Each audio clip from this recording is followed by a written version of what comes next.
Fala, filhotes, vocês estão vivos? No vídeo de agora nós vamos falar um pouquinho sobre Heráclito e de como ele percebe a realidade. A realidade para ele é movimento. Heráclito de Éfeso pode ser classificado como membro da escola jônica, uma vez que ele também concebe o elemento natural como arqué, como a princípio, a origem de todas as coisas, que para ele é o fogo. Contudo, como veremos, o fogo de Heráclito é bem diferente da água de Tales, ou do ar de Anaxímenes. Pois aqui não se trata do fogo como elemento, mas do fogo como inteligência. É a ideia daquilo que o fogo representa. Além disso, como ele sozinho é o portador de uma das principais filosofias dos pré-socráticos, com a ideia do vir a ser, do movimento constante, entendemos por bem trabalhá-lo de modo separado. Heráclito é um pensador altamente provocativo. Logo, em um primeiro momento, nos chama a atenção para a mobilidade de todas as coisas, dizendo que nada é estável e imóvel, mas tudo se move, muda e se renova constantemente. É uma posição oposta àquela de Parmênides, que defendia a imobilidade, que o ser é imóvel, o ser é ou não ser não é, o ser existe ou não ser não existe, não ser é nada e o nada não pode sequer ser pensado.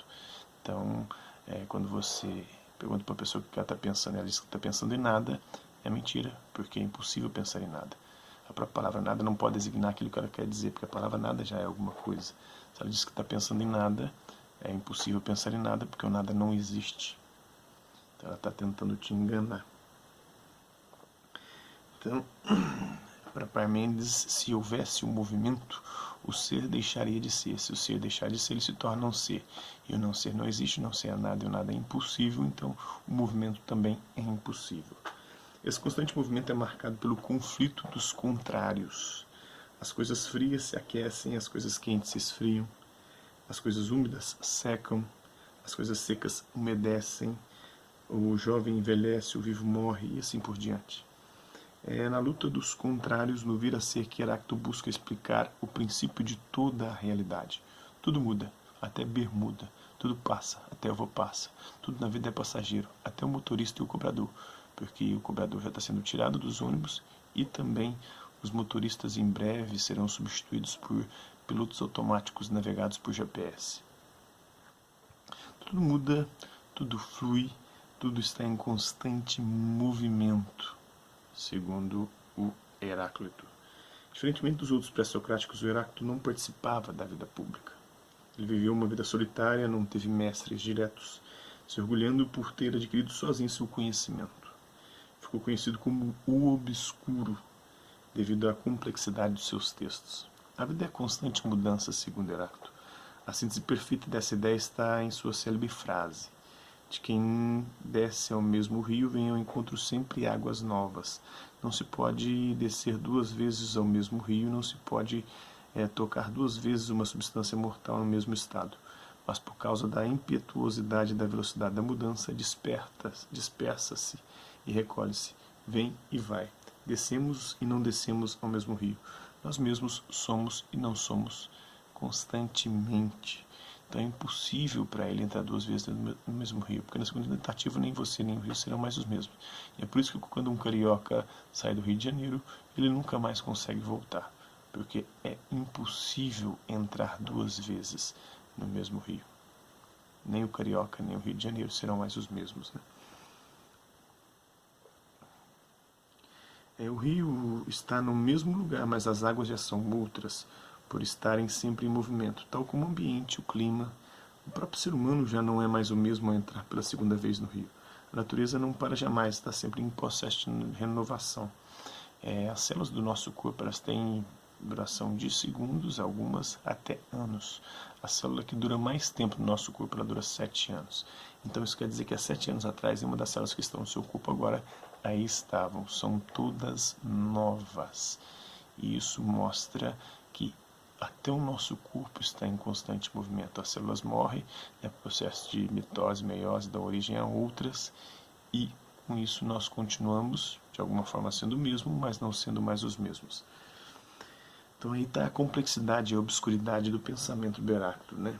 Eis o vir a ser, eu sou e não sou ao mesmo tempo. Para ser agora, preciso deixar de ser o que era antes, ou seja, aquilo passa a ser o não ser. Logo, estamos sempre em processo de entrar em não ser para ser novamente. E é nesse sentido que Heráclito chega à conclusão de que o fogo é o princípio de todas as coisas, e todas as coisas são a transformação do fogo. Ele compreende, assim, pelo fato de o fogo ser o exemplo claro do constante movimento. O fogo para ele não é apenas o fogo em seu sentido físico, mas a própria ideia que o fogo representa, o do vir a ser constante, de consumir todas as coisas. Martin Heidegger, filósofo existencialista do século XX, possui uma importante obra dedicada aos estudos sobre Heráclito. Nesse livro, como introdução, Heidegger apresenta algumas histórias inusitadas e interessantes sobre o nosso pré-socráticos. Vamos conhecer algumas delas. O fogo para ele é o princípio de todas as coisas, segundo Heráclito, né? Disse numa palavra que Heráclito assim teria respondido aos estranhos vindo na intenção de observá-lo. Ao chegarem, viram-no aquecendo-se junto ao forno.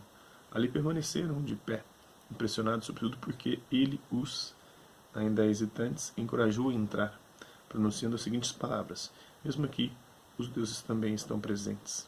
É um trecho aí de Heráclito, de Martin Heidegger.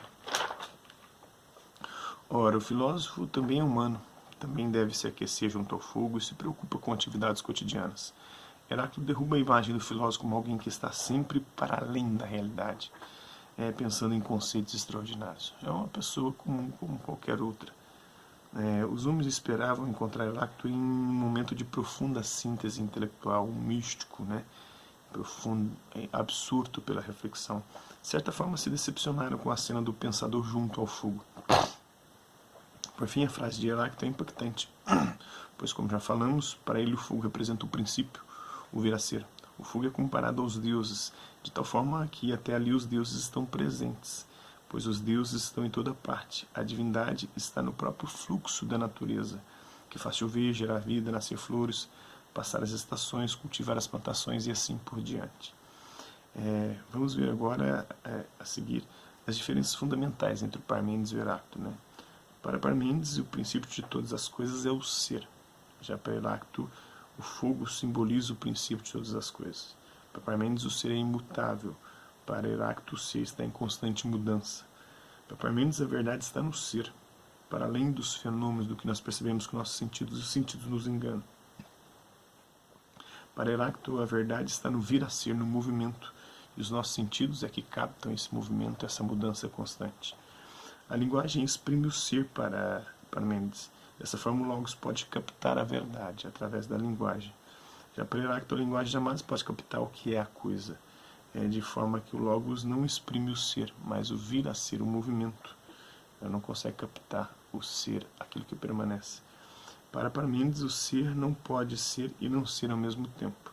Já para Heráclito, o ser é e não é ao mesmo tempo, pois tudo flui conforme a luta dos contrários. Então vimos alguns dos principais pré-socráticos, Parmênides e Heráclito, aqueles pensadores que realizaram a essencial passagem do período mitológico para o cosmológico, para o estudo dos mitos e a expressão religiosa dessa expressão, para o cosmológico, para o estudo do cosmos, do princípio da origem de todas as coisas na Grécia Antiga. A filosofia grega, porém, não pararia neles. Depois de investigar a natureza e ali encontrar tantas explicações contrárias, ora a água, ora o fogo, ora os números, a filosofia vai passar a perguntar-se se não seria mais prudente, antes de investigar o mundo externo, o cosmos, o universo, conhecer a si mesmo. Eis o período antropológico, que se volta para o homem, o estudo do homem, iniciado pela sofística e depois aprofundado por Sócrates. Então é isso aí, espero que vocês tenham gostado do vídeo. Quem curtiu, dá um like, quem não curtiu, dá um dislike. Quem se interessar pelo conteúdo do canal, se inscreva, ativa o sininho e aguarde os próximos vídeos e as próximas notificações. É isso aí, hasta lá vista, babes, até a próxima.